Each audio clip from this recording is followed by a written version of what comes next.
let's have a look at the last function inside our list, and this function is called as flat map. Now to be frank, I was slightly confused, should I include this function in this series or not? Then I thought, okay, why not? Let me add this one and let us see how it goes. So first let me show you what do I mean by a flat map. So let us go back to our terminal, and here let us see the documentation for our enum module and the flat map function.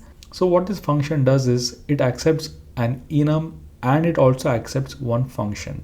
Now flat map is all about the combination of your two functions, that is, it's a combination of your map and concat. And here we have one more example as well. So we get an input as a list. So during the first iteration we get an item of A and we give back a list of A and A. But if you see right over here, we don't have a list of A, we don't have a separate list for B, and we don't have a separate list of C. And that's because we have flattened the entire list. So let us see how we can do this by using our recursive functions. Now you must be thinking, why are we implementing so many functions which are already there inside the standard library? So the answer is, I want you to really get comfortable with the recursion, and from the next video we will see how we can use all of the inbuilt modules. But for this last one, let us see how we can implement this functionality by using our tail recursive function.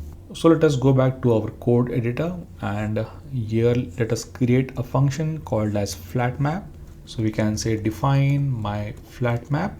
So this function accepts two parameters. So if we go back to the documentation, we can see that this accepts two parameters. The first argument is for the elements, the second argument is for the function. So let us do the same thing. Here we can say that the first argument is for the elements, the second argument is for a function. Now we also need one more argument for our accumulator, because what we want to do is we want to collect the output inside our accumulator. So here we can say that we also want to have an accumulator and we want to have the default value of an empty list as well. Now let me copy and paste. Now let us think of our base case.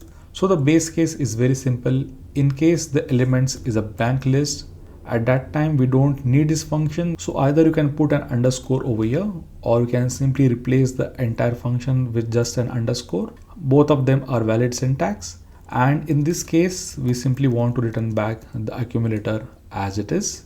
Now let us copy and paste one more time, and this is going to be our recursive case.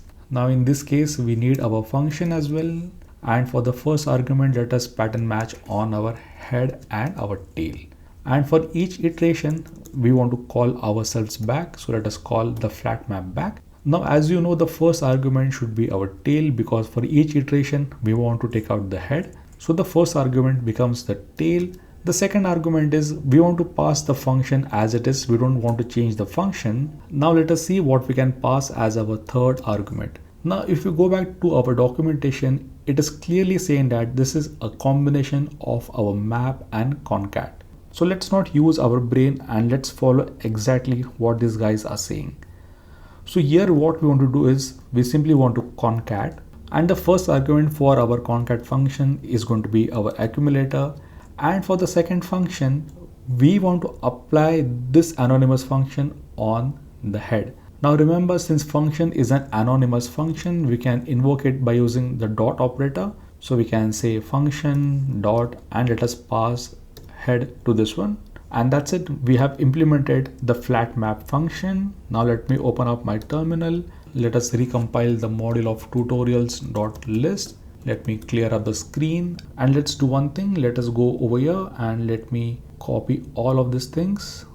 Now here inside our terminal, we can say that from tutorials.list.flatmap, and let us pass the arguments. And now let us try and compare the output. So here we have the output, which is exactly the same as right over here. So that brings us to the end of this section for the list. Now what we have done for this section is we have implemented a lot of functions from the standard library by using tail recursion. From the next video, instead of writing all of these functions by hand, we will try and use the functions from the standard library. But for now, that's it, and I will catch you in the next one.